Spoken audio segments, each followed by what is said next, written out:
मकर संक्रांति के पावन पर्व पर गुरुवार को संगम नगरी प्रयागराज आस्था, श्रद्धा और विश्वास के अद्भुत रंगों में डूबी हुई नजर आ रही है। गंगा, यमुना और अदृश्य सरस्वती के संगम पर देश के कोने कोने से आए श्रद्धालु और कल्पवासी आस्था की डुबकी लगाकर पुण्य लाभ अर्जित कर रहे हैं। मेला प्रशासन का अनुमान है कि शुभ अवसर पर 2 से 2.5 करोड़ श्रद्धालु संगम में स्नान कर सकते हैं। इतनी विशाल भीड़ को संभालने के लिए प्रशासन ने पहले से ही अभूतपूर्व स्तर की व्यवस्थाएं की हुई हैं। संगम क्षेत्र के कुल 24 स्नान घाटों पर व्यापक इंतजाम किए गए हैं ताकि किसी भी श्रद्धालु को असुविधा ना हो और स्नान की प्रक्रिया सुचारू रूप से चलती रहे। इस बार मेला प्रशासन ने हाईटेक रिस्पांस प्लान लागू किया है। इसके तहत एक आधुनिक ट्रैफिक कंट्रोल रूम की स्थापना की गई है, जिससे पूरा मेला क्षेत्र और आने जाने वाले मार्गों की निगरानी की जा रही है। सीसीटीवी कैमरों और रियल टाइम डेटा के जरिए भीड़, जाम और किसी भी आपात स्थिति पर तुरंत नजर रखी जा रही है। नदी की धारा में बदलाव के कारण कुछ घाटों में आंशिक संशोधन भी किया गया है ताकि पानी के बहाव में कोई खास खतरा ना हो और श्रद्धालु सुरक्षित तरीके से स्नान कर सके। सुरक्षा व्यवस्था को लेकर प्रशासन ने बेहद सख्त और विस्तृत प्लान तैयार किया है। स्नान घाटों और मार्गों पर किसी को भी सोने नहीं दिया जा रहा है ताकि रास्ते अवरुद्ध ना हो और भगदड़ जैसी स्थिति ना पैदा हो। भीड़ के बीच किसी तरह की अफरा तफरी ना फैले, इसके लिए हर स्तर पर सतर्कता बरती जा रही है।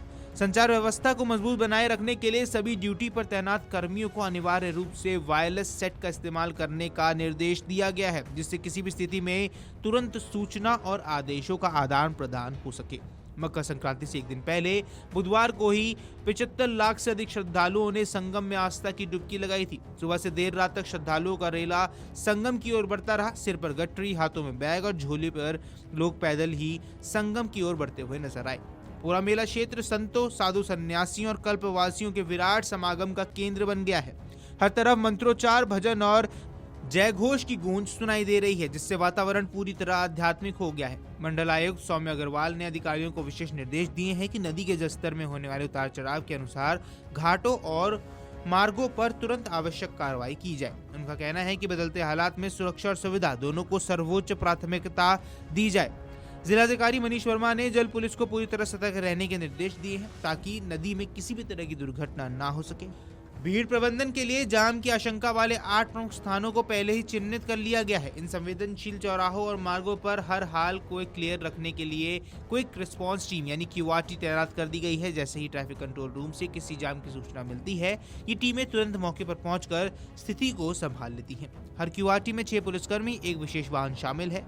CO स्तर के अधिकारी द्वारा पूरे ट्रैफिक कंट्रोल रूम की निगरानी भी की जा रही है। आपको बता दें, भीड़ और क्षेत्र की सुरक्षा के लिए BDDS की 6 टीमें, AS चेक की 10 टीमें, RAF की 6 कंपनियां भी तैनात की गई हैं। UP 112 के तहत 20 4 पहिया और 25 2 पहिया वाहन लगातार गश्त कर रहे हैं। इसके साथ ही 1 SP, 8 ASP, 17 CO और 6169 दरोगा सिपाही और करीब 1000 नए रिक्रूट आरक्षी भी मेले की सुरक्षा में लगाए गए हैं। Video desk amarujala.com। अगर आप ये वीडियो YouTube पर देख रहे हैं तो हमारे चैनल को सब्सक्राइब कर बेल आइकन दबाएं और Facebook पर देख रहे हैं तो हमारे पेज को लाइक करें।